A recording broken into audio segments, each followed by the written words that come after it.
Vamos a comenzar ahora con la segunda parte, que tiene que ver con calor, temperatura y los efectos del calor. La temperatura y el calor en la física no son lo mismo y es importante que podamos distinguir entre uno y el otro.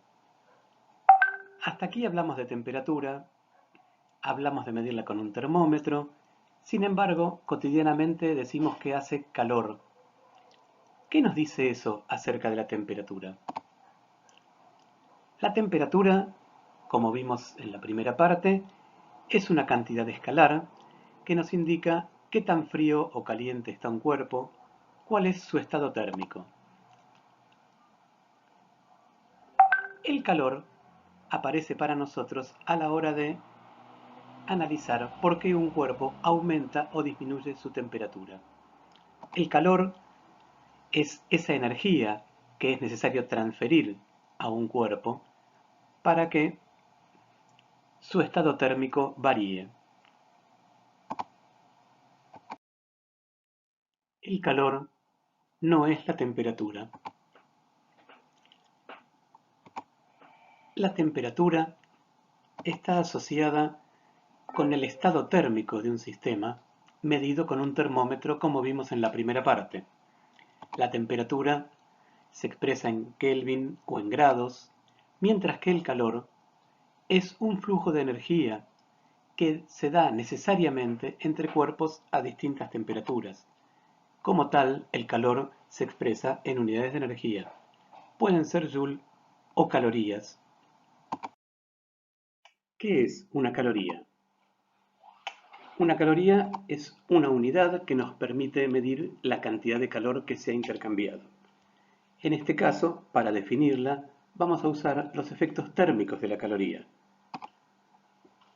Una caloría se define formalmente entonces como la cantidad de calor que es necesario entregar a un gramo de agua para elevar su temperatura en 1 grado, en particular entre 14,5 y 15,5 grados centígrados. Si bien la caloría está bien definida, en los usos cotidianos una caloría es una cantidad pequeña. Por eso suele utilizarse la kilocaloría también, muchas veces denominada caloría grande, como forma de abreviar gastos energéticos, en particular en el caso de gastos energéticos de personas, dietas y demás. Cuando vemos, por ejemplo, los datos nutricionales de un alimento, en este caso que nos indica 110 calorías, en realidad se está refiriendo a 110 kilocalorías o bien 110.000 calorías, como las definimos antes. Dijimos que íbamos a ver algunos efectos del calor. Los efectos del calor pueden darse tanto cuando un cuerpo recibe calor como cuando un cuerpo entrega calor. Cualquiera de estas dos situaciones atienden al intercambio de calor. El efecto más conocido es la variación de temperatura, que se da cuando un cuerpo recibe o entrega calor. Otro efecto conocido es el cambio de estado, que puede darse cuando un cuerpo recibe o entrega calor.